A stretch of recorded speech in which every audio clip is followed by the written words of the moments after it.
سعد بھائی ہمارے بلوچستان کے نوجوانوں کو ایک پیغام دے دیں، ایک ایسا پیغام دے جو ہمارے نوجوان فحاشی کی طرف پہنچ جا رہے ہیں، ان کے لیے کوئی پیغام۔ بسم اللہ الرحمن الرحیم۔ ہمارے بھائی ہمارے پاس تشریف لائے، ہمارے لیے بڑی خوشی کی بات ہے، اور بلوچستان تو ایک وہ سرزمین ہے جس کے بارے میں علامہ اقبال نے بھی کہا کہ ہو تیرے بیاباں کی ہوا تجھ کو گوارا، اس دشت سے بہتر نہ دلی نہ بخارا، حاصل کسی کامل سے یہ پوشیدہ ہنر کر، کہتے ہیں کہ شیشے کو بنا سکتے ہیں خارا۔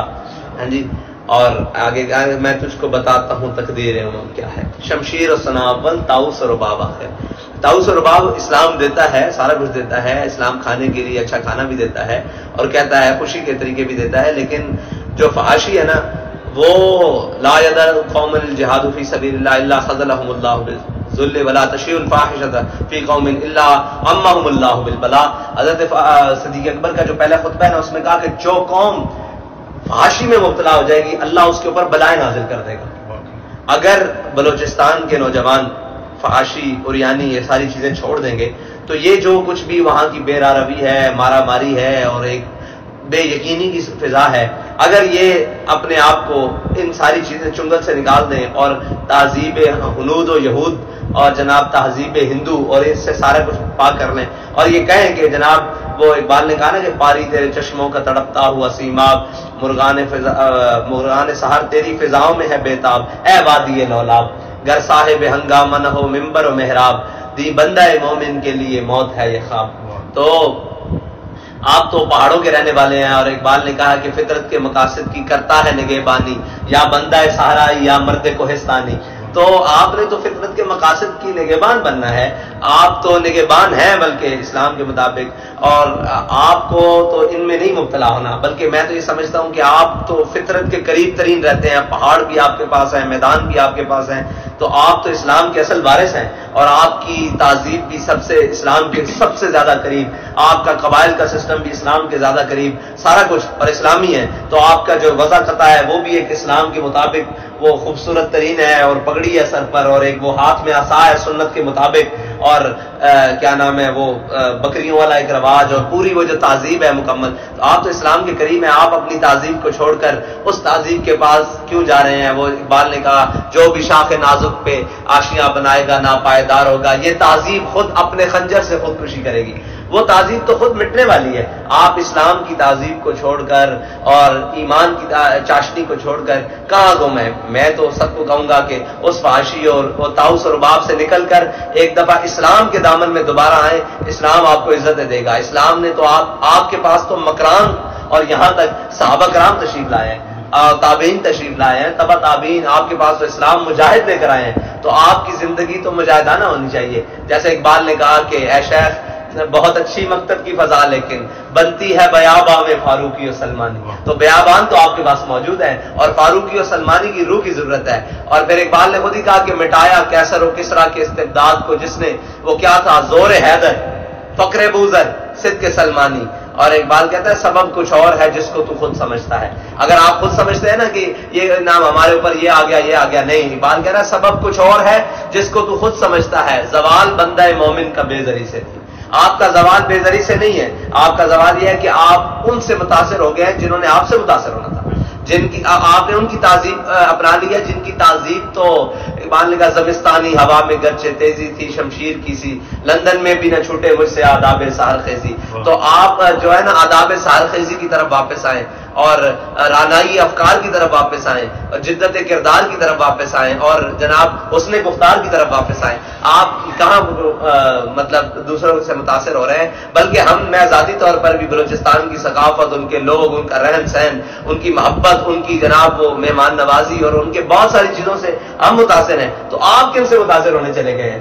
آپ تو وہ تو ان کی تو حیثیت ہی کچھ نہیں، وہ تو جناب ایک وہی ہے، اقبال نے کہا نا کہ وہ تاز بندے ہی گلستان استام معاشیاں برشاخ طوبہ بستام۔ اقبال نے کہا کہ میں نے پڑھ لیے علوم شرق و غرب، پڑھ لیے علوم شرق و غرب، روح میں باقی ہے اب تک درد و کرب۔ اقبال کہتا ہے کہ میں نے سارا کچھ حاصل کیا، ان سے پڑھا اور ان کا جدید بھی پڑھا قدیم بھی پڑھا، لیکن روح کا درد باقی رہا۔ روح کا درد اگر آپ نے وہ جو ہے نا اس کو چاشنی دینی ہے، اس کو ایمان کی حلاوت دینی ہے، تو پھر آئیں حضور کے در پر واپس آئیں، قرآن کی احکام کی طرف واپس آئیں، اللہ اور اس کے رسول کے احکامات اور ان کے حکم ماننے کی طرف واپس آئیں. اور جب یہ مان لیں گے اور من یطع الرسول فقد اطاع اللہ ہے جی، اور پھر اللہ تعالیٰ پھر کرے گا کیا؟ پھر تو اللہ تعالیٰ کہتا ہے کہ ہم آپ کو دنیا و آخرت کی نعمتیں دیں گے اور پھر آپ کو اتنا راضی کریں گے، اتنا راضی کریں گے، پھر تو یہاں تک بھی آ جائے گا کہ انا فتحنا لک فتحا مبینا. یہ ساری مسلمانوں کے لیے باتیں نہیں، یہ ہمارے ایمان والوں کے لیے باتیں ہیں کہ آپ کو کھلی نام کے اللہ تعالیٰ فتح بھی عطا فرمائے گا اور اللہ تعالیٰ آپ کو عزتیں بھی دنیا میں دے گا. اور آپ اس نام کے ثقافت کے، اس قوم کے، اس ملک کے، اس ملت کے ترجمان ہیں، اور اگر آپ بے حیائی میں ڈوب گئے تو پھر جس قوم میں بے حیائی آ جائے گی وہ کبھی بھی پھر فلاح نہیں پا سکے گی. اور حضرت شیخ دباغ رضی اللہ رحمۃ اللہ تعالی، اور یہ انہوں نے جا کر حضرت خالد بن ولید کی قبر پہ مراقبہ کیا تھا. جب عرب اسرائیل جنگ ہوئی نا تو انہوں نے مراقبہ کیا تھا. انہوں نے کہا تھا کہ بتائیں اسرائیل اتنا سا ملک ہے اور عربوں کو شکست کیسے دے رہا ہے، اتنا مار رہا ہے. تو انہوں نے کہا تھا کہ عرب بے حیا ہو چکے ہیں، ان کے نوجوانوں میں بے حیائی آ گئی ہے، ان کو کہے با حیا بن جائے تو آپ کو اللہ فتح دے دے. جو قوم بے حیا ہو جاتی ہے اس میں پھر بھی ہر نبی نے اپنی قوم کو کہا ہے، میرے آقا مولا صلی اللہ علیہ وسلم، ہمارے آقا مولا صلی اللہ علیہ وسلم کی حدیث مبارکہ ہے کہ ہر نبی نے اپنی قوم کو کہا ہے جب قوم بے حیا ہو جائے نا پھر وہ جو مرضی کرے پھر اللہ بھی اس سے بری ہو جاتا ہے. تو بے حیائی ایک ایسا عنصر ہے، اور ایمان اور حیا دونوں لازم ملزوم ہیں. سرکار نے فرمایا الحیاء من الایمان، ایمان اور حیا ساتھ ہیں. جب ایمان جاتا ہے تو حیا بھی چلی جاتی ہے، اور جب حیا جاتی ہے تو ایمان بھی ساتھ رہ جاتا ہے. یہ دونوں. اور وہ کیا کہا خوبصورت، اس نے کہا وہ قوم جو کل تک کھیلتی تھی ننگی شمشیروں کے ساتھ، وہ قوم جو کل تک کھیلتی تھی ننگی شمشیروں کے ساتھ آج فلمیں دیکھتی ہے اپنی ہمشیروں کے ساتھ. بس یہ جو ہے نا حیا والا عنصر.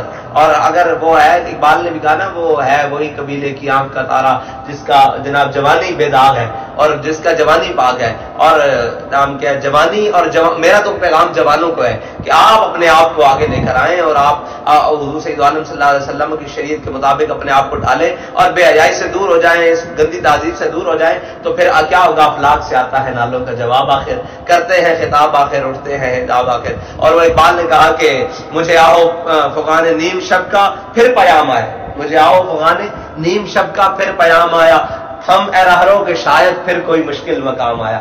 اور ذرا تقدیر کی گہرائیوں میں تو بھی ڈوب جا، اس جنگاہ سے بن کے میں تیغے بے نیام ہے. جو آپ کی زمین ہے اس میں سے تو بندہ نکلتا ہی ننگی تلوار کی طرح ہے جی. اس کو کیا دنیا کی تہذیب اور دنیا کے تمدن متاثر کر سکتے ہیں؟ آپ کے پاس سب کچھ اپنا ہے، سب کچھ اپنا ہے. ایمان، حیا، اللہ اور رسول آپ کے اپنے ہیں، اور جناب آپ کے پاس تہذیب اپنی ہے، ثقافت اپنی ہے. آپ دنیا سے کیسے متاثر ہیں؟ بلکہ آپ تو اس سطح پر جائیں کہ دنیا آپ کو دیکھنے آئے کہ یار وہ کون سی قوم بستی ہے، وہ کون سے لوگ ہیں جن کے پاس اتنی تڑپ ہے، اتنے جناب رنگ ہے، وہ اپنے سے دوسروں کو متاثر کر رہے ہیں.